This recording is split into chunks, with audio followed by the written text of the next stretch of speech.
Un hermoso grupo, pastor. Eso sí es cierto, eso sí es cierto. Muchas gracias. Muy bien, estamos entonces comenzando. Creo Todos que lados, la gente. ya comenzó la grabación. Al final nos vamos a tomar la foto del recuerdo, ¿ok? No se vaya. Muy bien, amigos, bienvenidos esta noche. Una vez más nos encontramos para estudiar la palabra de Dios. Es para mí una alegría, todo un gusto encontrarnos semana a semana para que podamos disfrutar de estas sesiones bendecidas que estoy seguro nos hacen mucho, mucho bien. Vamos a comenzar el día de hoy con el tema ¿Hay salvación para mí? ¿Qué enseña la Biblia acerca de la salvación? Les he compartido la lección en PDF al WhatsApp para que lo puedan descargar. Vamos a ir viendo este tema en dos secciones. La primera sección es las terribles consecuencias del pecado. Y luego vamos a ver cuál es la solución que ofrece Jesús. Al final anotaremos algunos detalles más también.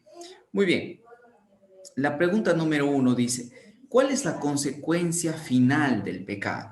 Cuando hablamos de la salvación, debemos de asumir que de qué estamos siendo salvos, ¿no? De cuál es aquella situación en la que yo necesito salvación.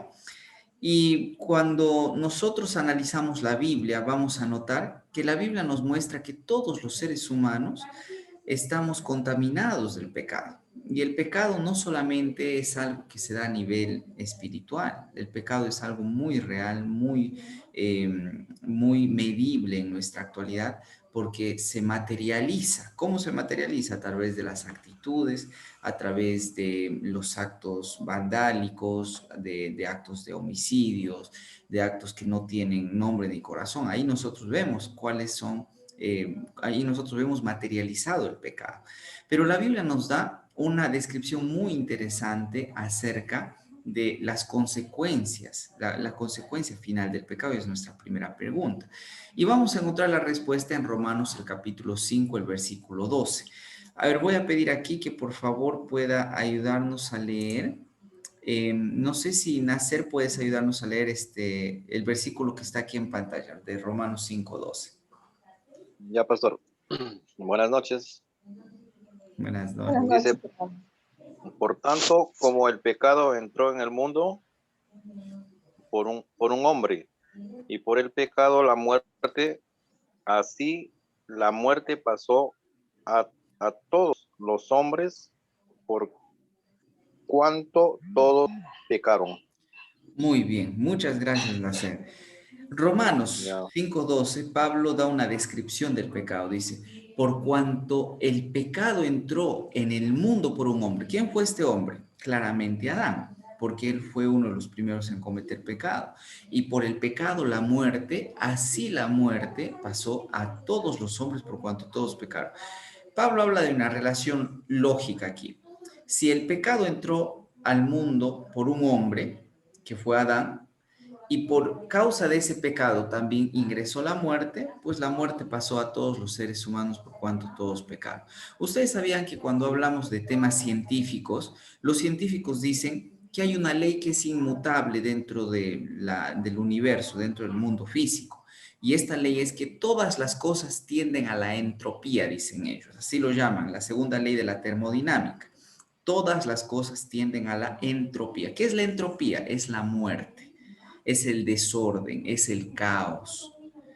Y muy interesantemente, Romanos 5:12 dice que la consecuencia final del pecado es la muerte, por cuanto la muerte está prácticamente en todos. Y es cierto, la muerte está en todo. La muerte no solamente la vemos cuando una persona muere. Mira cuáles son las consecuencias inmediatas de la muerte. Primero, las cosas se degradan, se marchitan. Todo lo que en algún momento es útil muere. Por ejemplo, este celular que yo he comprado puede tal vez tener ahorita, puede estar nuevo, la pantalla bien y todo lo demás, pero de acá a un tiempo, su tiempo de vida va a expirar y también este celular va a pasar por ese proceso de la muerte, porque va a dejar de funcionar, la pantalla va a fallar, sus mecanismos ya no van a resistir, por lo tanto muere. Y en todo el universo se nota la muerte, en todo el universo. Las estrellas, por ejemplo, nuestro Sol. Los científicos dicen que el Sol en algún momento va a morir. Ellos dicen eso. ¿Por qué? Porque el Sol es una reacción nuclear, se produce por una reacción nuclear en donde hay intercambio de átomos, pero esos átomos se consumen, así como la candela se consume, perdón, la madera se consume por el fuego. Y en algún momento el fuego se apaga. Lo mismo va a pasar con nuestro Sol. Algún momento va a morir. Es decir, en todo está la muerte. En las cosas, en los animales, en las plantas. Vemos la muerte en las personas, en el universo. Y eso tiene mucha relación con lo que dice Romanos 5:12. Entonces, ¿cuál vendría a ser la consecuencia final del pecado? Resaltamos aquí, viene a ser la muerte. ¿Ok? La muerte es la consecuencia final del pecado. Y vamos a ir respondiendo en nuestras hojitas, ¿no?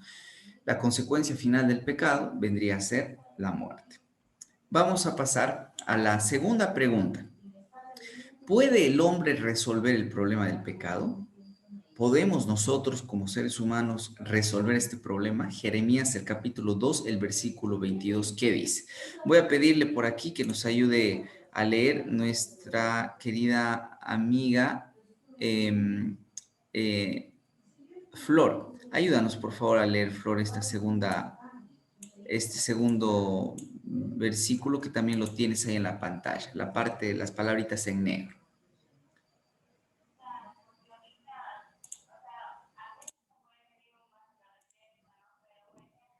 Sí, pastor, las terribles consecuencias del pecado. ¿Puede el hombre resolver el problema del pecado?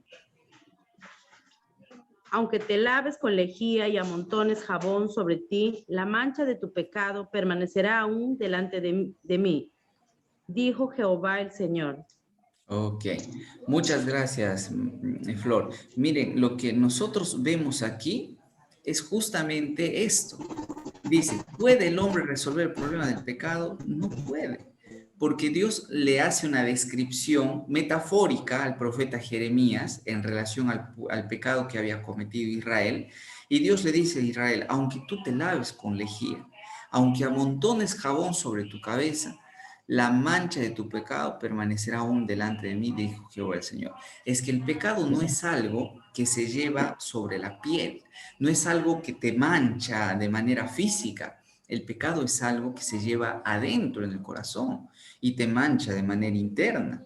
Por ejemplo, nosotros podemos ver a una persona muy bien vestida.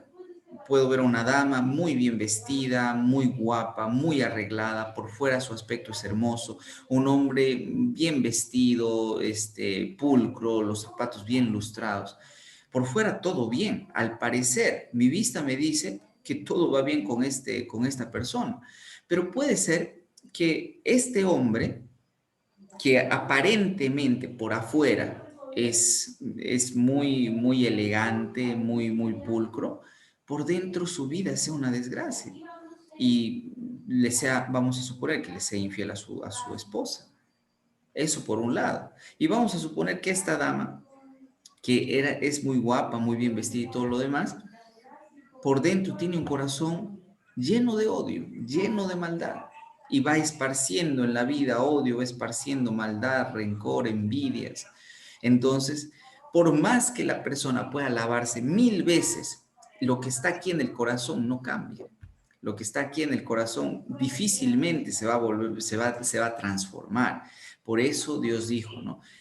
Tu mancha de pecado aún permanece delante de mí, aunque te laves con lo que te laves.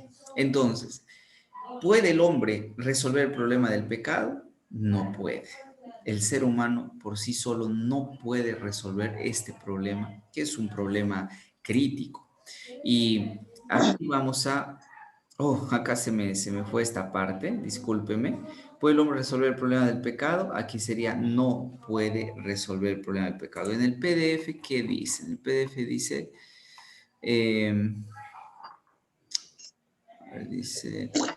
No, simplemente no, esa sería la respuesta. No puede resolver el problema del pecado. No puede resolverlo. Muy bien. Vamos a pasar a la siguiente pregunta. Ahí está la respuesta. Pregunta número 3. Y aquí pasamos a la siguiente sección. La Biblia nos presenta que el pecado es un problema real en la vida pero también nos presenta la solución. Vamos a ver a Jesús cómo salva al pecador. Y la pregunta 3 dice así: ¿qué provisión hizo Dios para salvar al hombre? Juan 3:16 nos aclara algo. Voy a pedir por aquí a Lidia, no sé si podrías acompañarnos leyendo Juan 3:16, que está aquí en la pantalla. Toda esta parte en negrito es Juan 3:16.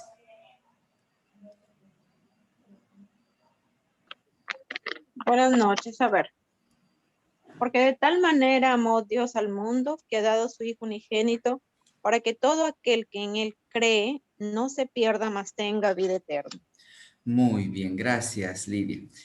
Mire, porque de tal manera amó Dios al mundo. Lo primero que vemos en el versículo es el amor inmenso de Dios, que Él dio a su Hijo único, su Hijo unigénito, para que todo aquel que en Él cree no se pierda, mas tenga vida eterna. ¿Qué provisión hizo Dios para salvar al hombre? Pues Juan 3:16 lo responde. Dio a su Hijo unigénito, para que todo aquel crea no se pierda, mas tenga vida eterna. Y saben, esta respuesta de dio a su Hijo unigénito es muy interesante. ¿Por qué? Porque si lo notas, Jesús murió por nosotros mucho antes de que naciéramos. Nosotros ni siquiera habíamos, nuestros papás, ni siquiera nuestros abuelos habían llegado a la existencia, y Jesús vino, murió por nosotros y en la cruz del Calvario pagó el pecado de cada uno de nosotros. Por eso se dice que el amor de Jesús, mira, Jesús no esperó nada a cambio, no esperó que tú puedas darle una retribución, no esperó que tú puedas tal vez pagarle algo por lo que Él hizo. Antes, incluso que tú lo conocieres, y Él ya te amó primero y murió en la cruz por tu pecado. Por eso dice que el amor de Jesús es el amor incondicional. No tuvo condición su amor para ir y morir en una cruz por nosotros. Entonces, Dios hizo esta provisión, sí. Dio a su Hijo unigénito para que todo aquel, ya sea de acá de Perú, de Brasil, ya sea de Estados Unidos, de África, de Asia, de Noruega, todo aquel que en Él crea no se pierda, mas tenga vida eterna. Entonces, pues tenemos allí nuestra mayor provisión, la provisión que Dios dio a la familia humana para que pueda alcanzar esa salvación. Vamos con la pregunta número 4. Dice así: ¿cómo describió Jesús su misión? Sabemos que Jesús vino a esta tierra. Hemos visto películas de eso en Semana Santa, aparece en la televisión, y siempre hablamos de que Jesús vino a morir por nuestros pecados. ¿Y en qué palabras el Señor Jesús habla de su misión? Porque Él describe su misión en Lucas 19:10. ¿Qué es lo que dice? Voy a pedir por aquí que Arián, ayúdanos por favor leyendo Lucas 19:10, que está aquí en esta partita en negrito. Buenas noches, pastor. Buenas noches. Sí, porque el Hijo del Hombre vino a buscar y a salvar lo que se había perdido. Muy bien. Miren, porque el Hijo del Hombre había venido a buscar y a salvar, vino a buscar y a salvar lo que se había perdido. Eso es lo que el Señor Jesús dijo en relación a su misión. Y la pregunta es aquí, ¿qué se había perdido? Porque muchas cosas se pierden a diario, se pierden celulares, se pierden tajadores, se pierden televisores, a veces se pierden billeteras, ¿no? Se pierden, bueno, roba, por así decirlo, motocicletas. A diario se pierden cosas. ¿Qué es lo que vino a buscar el Señor Jesús? Aquello que se había perdido. ¿Y qué se había perdido? El ser humano se había perdido. Cuando Dios creó al hombre en el jardín del Edén, lo creó de manera perfecta. El ser humano tenía una tendencia natural al bien, nada de él podría haberse hecho de la mejor manera. Y muy interesantemente notamos que el ser humano, pese a todo esto que Dios le había provisto, desconfió de Dios y decidió darle su confianza a una serpiente. Ya lo analizamos en la semana pasada. Darle su confianza a la serpiente que había conocido en ese momento. Entonces, el hombre no lo notó en ese momento, pero esa decisión traería muchas consecuencias sobre la tierra. Y una de esas consecuencias es que el hombre se había perdido. Qué triste es ver a seres humanos desperdiciando su vida en drogas, desperdiciando su familia por tal vez un momento de calentura, desperdiciando a su familia porque tal vez gana más el gusto de querer tomar. Yo he vivido mucho tiempo en la sierra y en la sierra pues las personas trabajan muy duro. Trabajan desde temprano, el campo es un trabajo duro, las personas que se dedican a la agricultura tienen que estar allí cuidando, viendo, arreglando, solucionando las cosas.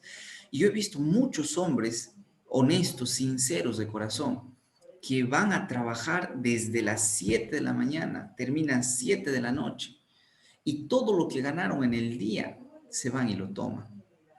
Entonces, ¿estamos realmente bien nosotros? No, no estábamos bien, no estamos bien. Muchas familias allá afuera no están bien, tienen problemas, tienen situaciones difíciles.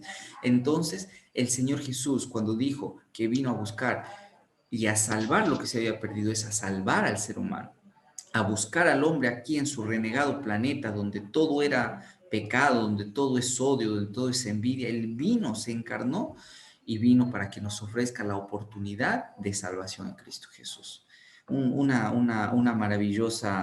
maravilloso acto de amor por parte del Señor Jesús. Entonces, podríamos decir que Jesús describió su misión en las siguientes palabras, ¿no? Vino a buscar y a salvar lo que se había perdido, que es la respuesta a la pregunta número 4.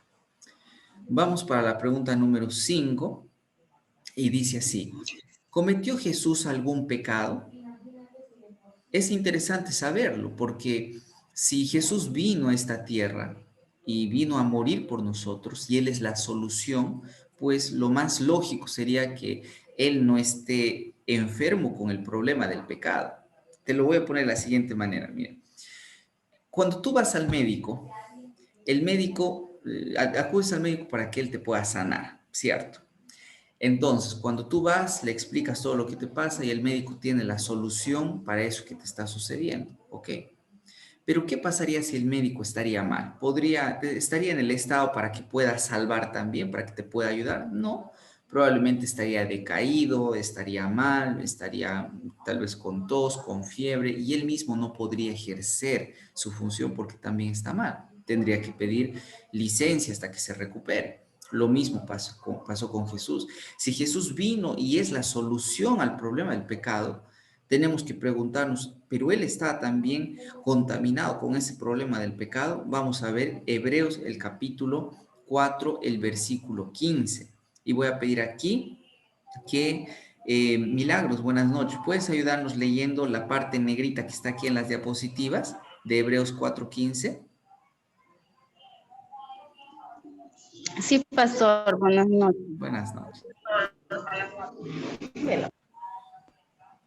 ¿Cometió Jesús algún pecado? Porque no tenemos un sumo sacerdote que no pueda compadecerse de nuestras debilidades, sino en todo según nuestra semejanza, sin pecado. Ok, muchas gracias, Milagros. Mira, lo que dice Hebreos 4:15 es muy, muy interesante.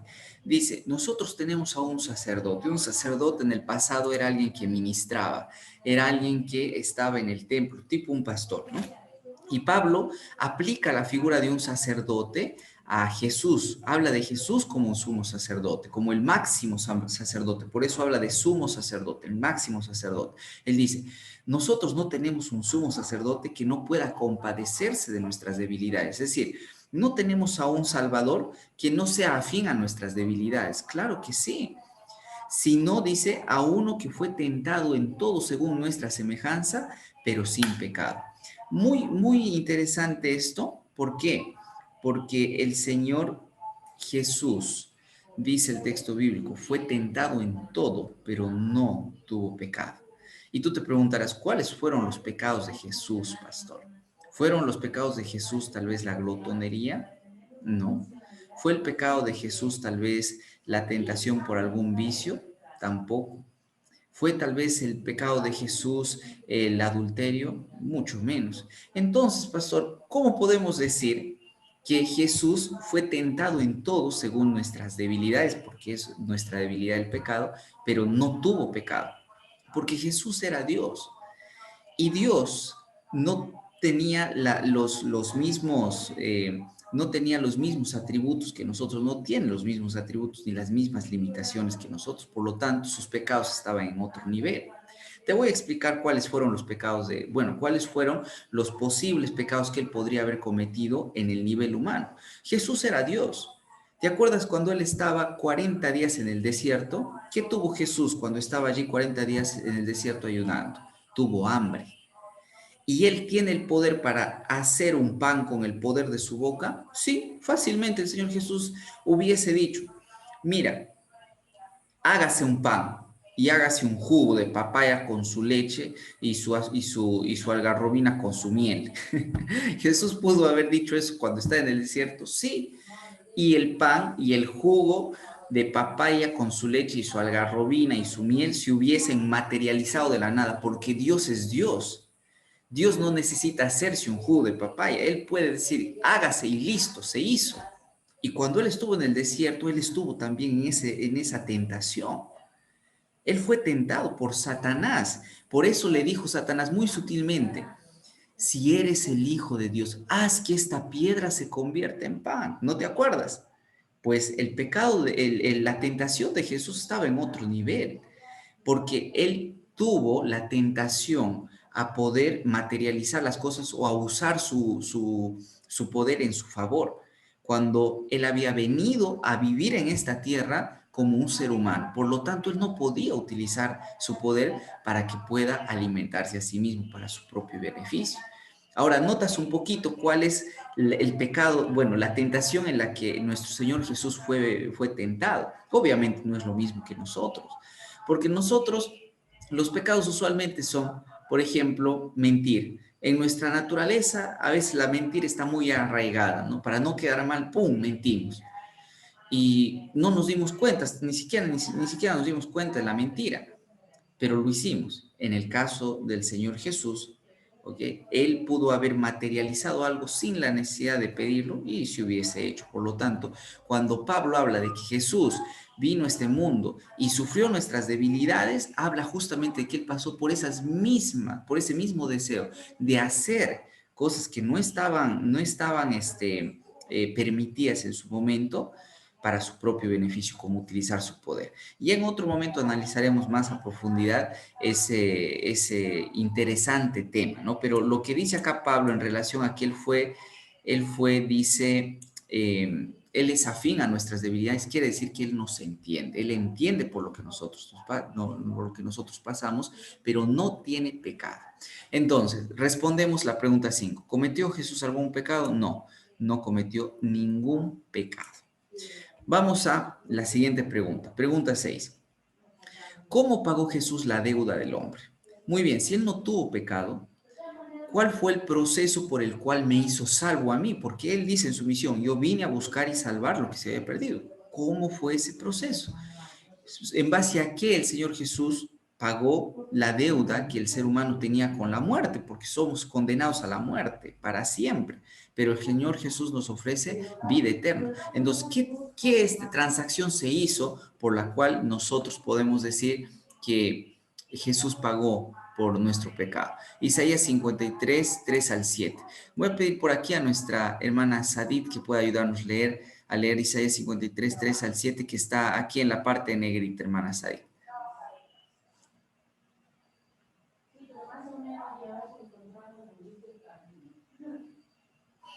Ok, creo que nuestra hermanita Sadit tal vez tiene algunas dificultades. Yo le voy a ayudar, pastor.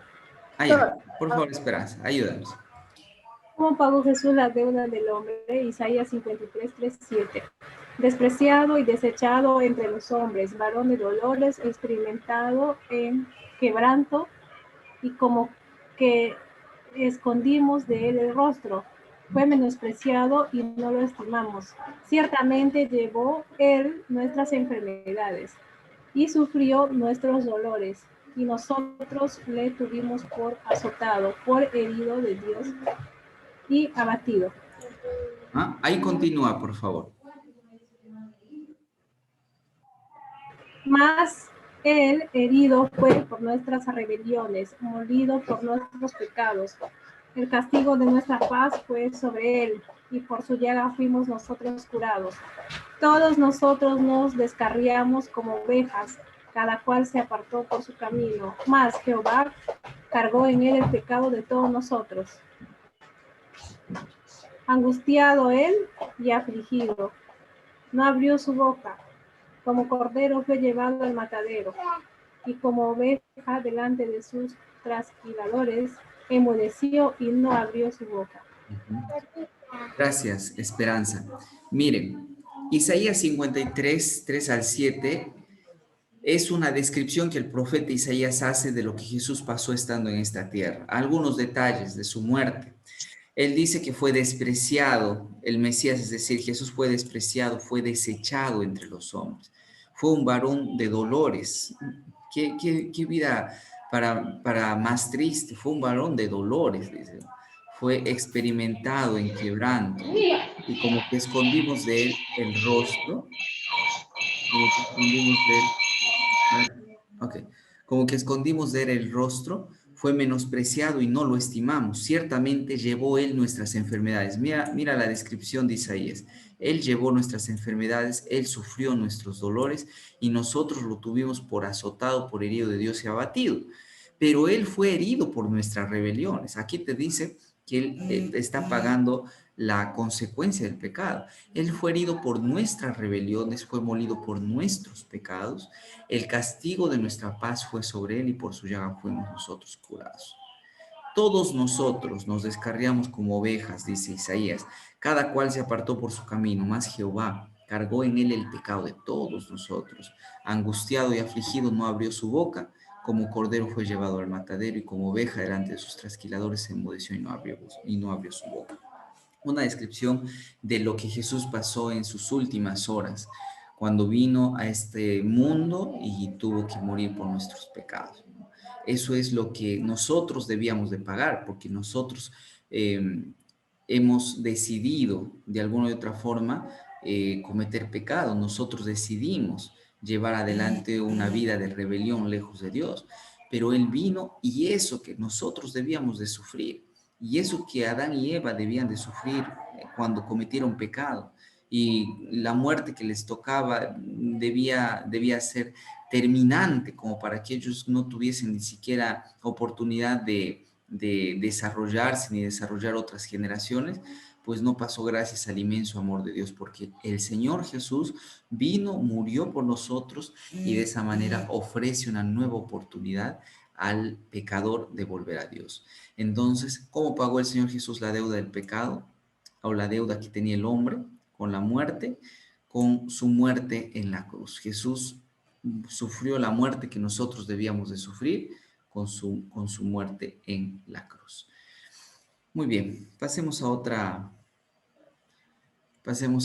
pregunta. Dice así: ¿qué acto aseguró nuestra salvación?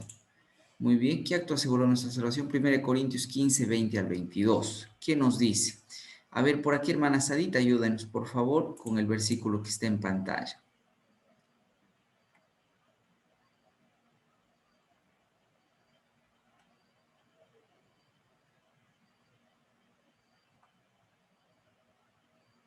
Ok, creo que por ahí hay algunas dificultades. A ver, por aquí vamos a pedirle a nuestra amiga Lidia que nos ayude. Lidia, ayúdanos, por favor, leyendo el versículo que está en pantalla. A ver, dice, ¿qué acto aseguró nuestra salvación? Mas ahora Cristo ha resucitado de los muertos. Primicias de los que durmieron es hecho. Porque por cuanto la muerte entró por un hombre, también por un hombre la resurrección de los muertos. Porque así como en Adán todos mueren, también en Cristo todos serán vivificados. Ok. Muy bien, muchas gracias, Lidia. Miren, Romanos, ¿te acuerdas de lo que Pablo escribió hace un momento? Dijo, por tanto, el pecado entró al mundo por un hombre, Adán, y por ese hombre entró la muerte, y como todos los hombres pecaron, la muerte entró también a todos. Pero aquí en 1 Corintios 15, 20 al 22, Pablo dice, Pero ahora Cristo ha resucitado.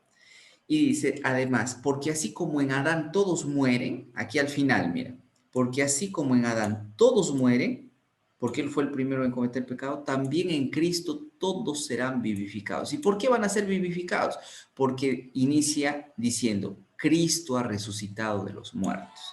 Imagínate, siglo primero, los apóstoles, tristes en una tarde, el día domingo, tristes porque su maestro había muerto el día viernes, y ellos no se explicaban qué es lo que había pasado, qué es lo que había sucedido.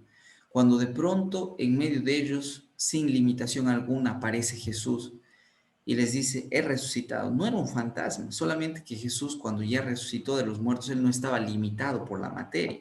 Podía aparecer y volver a aparecer en cualquier otra parte. Y aparece en medio de ellos y les dice, no tenga miedo, yo soy, así como les dije que el Mesías tenía que sufrir y tenía que morir y al tercer día resucitar, lo mismo se ha cumplido conmigo. Los apóstoles cuando lo vieron no lo creyeron, tanto así que Tomás le dijo a uno de los apóstoles que había venido y les había anunciado que Jesús ha resucitado, él dijo, yo no voy a ver, yo no voy a creer hasta que no lo vea. Y cuando Tomás da la vuelta y ve a Jesús y Jesús le dice, Tomás, toca y mira que yo realmente soy. Y bienaventurado aquel que sin ver cree. Una situación muy interesante, porque los apóstoles en el siglo I estuvieron dispuestos a dar su vida, porque ellos creyeron que Jesús había resucitado. Y esta es la garantía más grande que nosotros tenemos de que el Señor Jesús nos ofrece la vida después de que tal vez en esta tierra nosotros hayamos de morir, resucitaremos y Él nos ofrece vida eterna. Esa muerte ahora no será la ganadora después del sacrificio de Cristo. La muerte no será la que tiene la última palabra. El que tiene la última palabra es Cristo, porque Él venció a la muerte en la cruz. Porque si nosotros no creemos que Jesús resucitó, entonces tampoco nosotros podríamos resucitar un día y nuestra esperanza no existe. Pero los apóstoles estuvieron tan seguros que Jesús resucitó, tan seguros que estuvieron dispuestos a ir y morir de la manera más vil predicando ese evangelio. Y muchas personas en su momento quisieron callarles la voz. Y si tú miras un poquito la historia de los apóstoles, ninguno de los apóstoles tuvo un fin bonito, salvo Juan. El apóstol Pedro fue crucificado boca abajo. Él dijo, yo no soy digno de ser crucificado con mi maestro, crucifíqueme boca abajo. Otros murieron decapitados, otros murieron apedreados, un fin muy, muy triste, pero ellos estuvieron dispuestos a anunciar que Jesús había resucitado y que la esperanza del ser humano ahora radica en Jesús porque Él venció a la muerte. Entonces, ¿con qué acto aseguró Jesús nuestra salvación? Con su resurrección. Si Jesús no ha resucitado, entonces lo que creemos es mentira y nosotros tampoco resucitaremos en algún momento. Muy bien, pasamos a la última pregunta de esta noche y dice así, ¿cuál es el resultado de entregarle la vida a Cristo? ¿Qué es lo que Cristo ofrece para que el ser humano pueda salvarse? Porque Él vino a buscar y a salvar lo que se había perdido. ¿Qué es lo que el Señor Jesús ofrece? Segundo de Corintios, el capítulo 5, el versículo 17. Ayúdanos, hermanas, ahí, por favor. Ya, pastor, ya estoy. Disculpe, pastor, disculpe, queridos amigos. De modo que si alguno está en Cristo, nueva criatura es. Las cosas viejas pasaron, y aquí todas son hechas nuevas. Amén. Muy bien, amén. De modo que si alguno esté en Cristo, miren qué bonitas palabras, nueva criatura es. Tú te preguntas, pastor, ¿la salvación que Cristo me ofrece va a ser esa salvación cuando Él venga por segunda vez? Sí, ahí nos va a salvar completamente porque seremos transformados, ya no habrá más muerte, nos llevará a un mundo en donde no hay más dolor ni lágrimas. Pero la salvación empieza aquí, no solamente el día final. ¿Por qué? ¿De qué me salva Dios, pastor? Dios te salva de muchas cosas.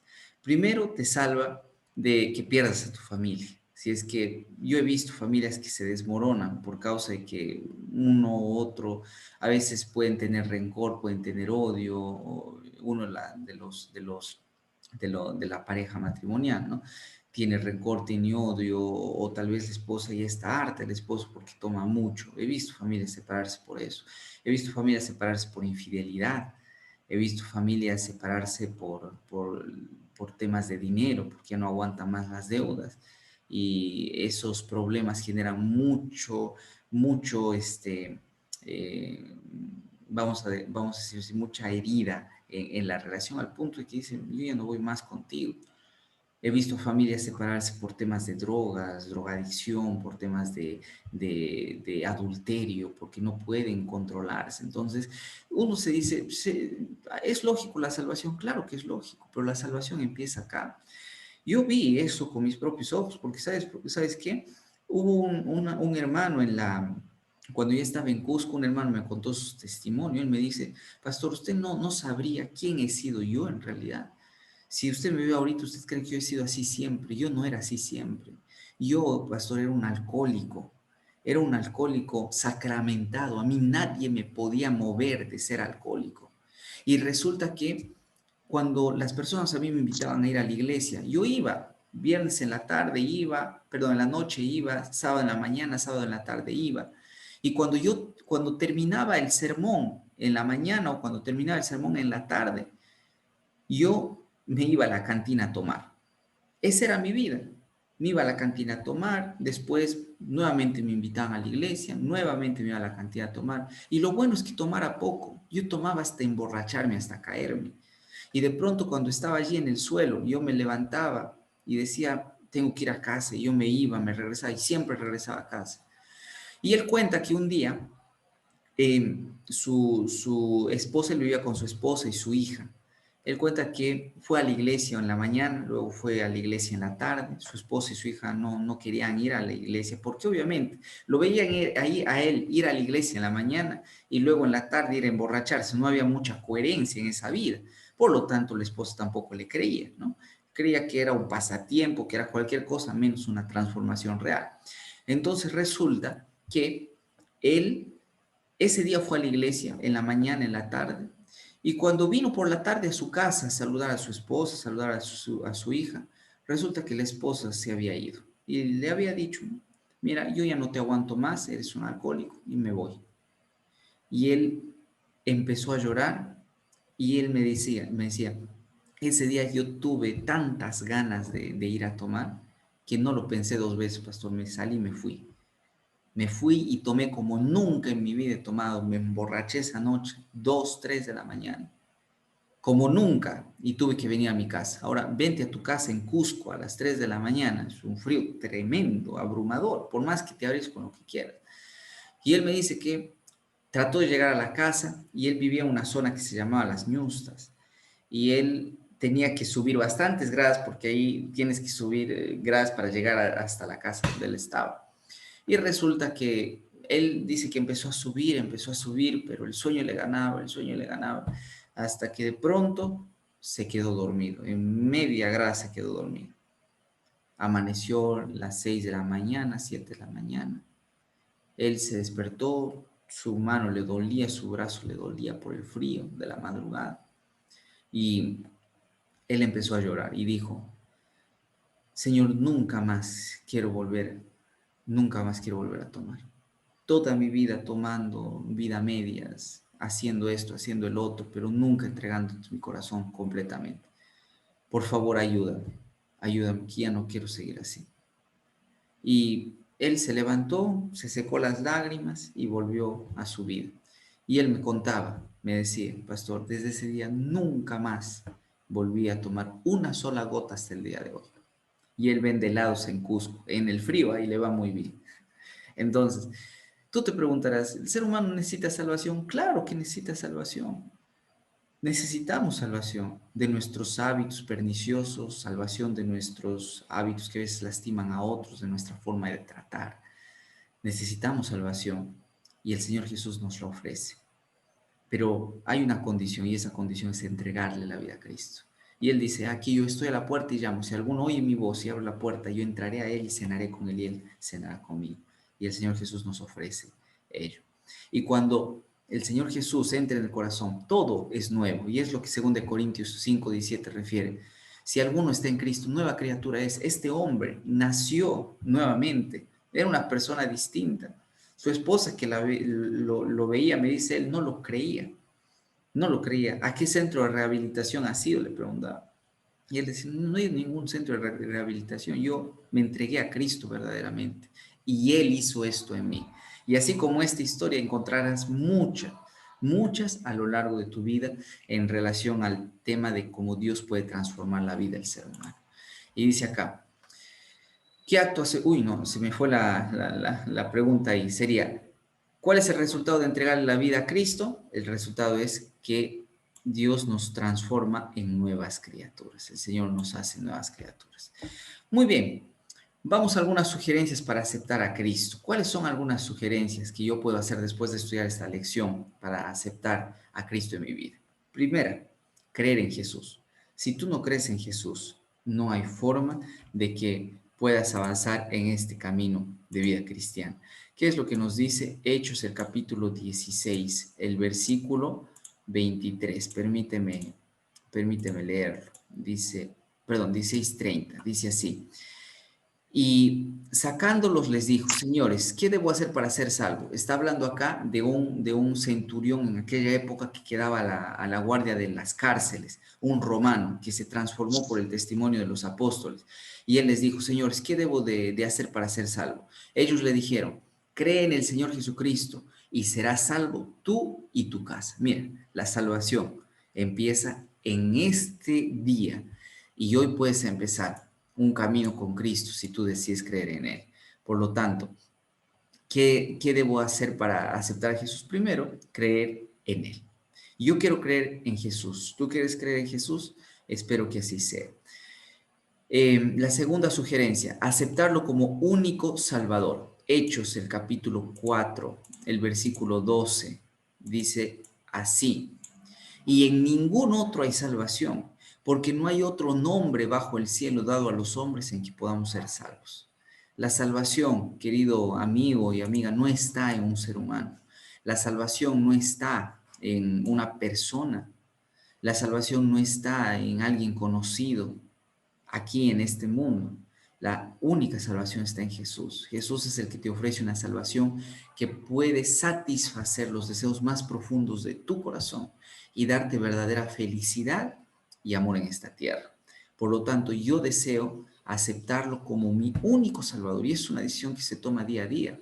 No es solamente una decisión que tomo ahorita y feliz, vivo para siempre, es igual que el matrimonio. La decisión del matrimonio es fácil, ahí en el altar decimos sí, listo, se acabó la fiesta, todos felices y contentos, pero después viene la verdadera evidencia de tu decisión, porque la vida matrimonial no es fácil, ¿o sí? La vida matrimonial tiene altos y bajos, tiene alegrías y tristezas. Lo mismo sucede en una relación con Cristo. ¿Quieres tú realmente vivir esa relación con Jesús? Entonces, pues acéptalo como tu único Salvador, no solamente hoy, sino también toda tu vida. ¿Y cuál es la tercera sugerencia que nos da la lección? Nos dice abrirle la puerta de nuestro corazón. Apocalipsis 3:20, creo que ya lo dije hace un momento, dice, he aquí yo estoy a la puerta y llamo. Si alguno oye mi voz y abre la puerta, yo entraré a él y cenaré con él y él cenará conmigo. Te pregunto, ¿cuándo cenas con alguien? ¿Con un desconocido? ¿Vas afuera a la calle a un desconocido y le dices, ven, cena conmigo? Dos cosas pueden pasar. O el desconocido piensa que eres un ladrón, o el desconocido te rechaza y se va. Pero difícilmente va a venir a tu casa a cenar contigo. Entonces, el Señor Jesús dice, he aquí yo estoy a la puerta y estoy tocando la puerta de tu corazón y llamo. Y si alguien oye mi voz y abre la puerta, yo entraré a su corazón y cenaré con él y él conmigo. ¿Y por qué la cena? ¿Por qué no almorzará o desayunará conmigo? Porque si te das cuenta, el momento en donde menos ajetreado estás en la vida es en la noche. Porque en la noche todo el afán pasó. El afán empieza en la mañana, continúa en la tarde. En la noche difícilmente vas a estar ocupado, salvo que tengas allí por algún trabajo acumulado. Pero por lo usual en la noche te sientas tranquilo a tu mesa, a tu comedor, a comer, a cenar con tu familia. Y ahí es donde Jesús quiere entrar. Y dice el compromiso de fe. Después de haber leído y entendido, mi decisión personal es, creo que Jesús murió por mis pecados. Lo acepto como mi único Salvador. Le entrego mi vida y mi corazón. Yo quiero entregarle a Jesús mi vida y mi corazón. Quiero aceptarle y creer en Él todos los días de mi vida, aunque no sea una decisión fácil. Espero que esta decisión también sea la misma para ti. Que Dios te bendiga en esta noche, queridos amigos. Gracias por acompañarnos. Y si hay alguna pregunta, estamos al tanto para poder responderlo en este momento. ¿Alguien tiene alguna duda? ¿Algo que no haya quedado claro?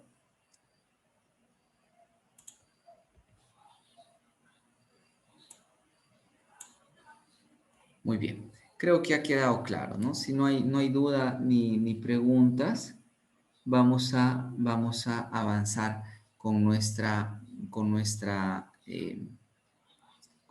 noche. Que Dios los bendiga. Muy bien, amigos. Vamos a terminar entonces con una oración ahí donde nos encontramos. Vamos a orar para que Dios pueda bendecirnos y acompañarnos esta noche. Oremos. Padre Santo, gracias te damos, Señor, porque nos das la oportunidad de poder reunirnos en este momento y estudiar tu palabra. Bendícenos y acompáñanos, quédate a nuestro lado. Acompaña a Arián, Señor, a María, a Nacer, a Lidia, a nuestra hermana Sarit, a Milagros, a Flor de María, a Esperanza y a cada amigo que esta noche nos ha acompañado. Quédate a nuestro lado, te lo pedimos, no esperando sea nuestra voluntad, sino la tuya, en el nombre de tu Hijo amado Jesús. Amén.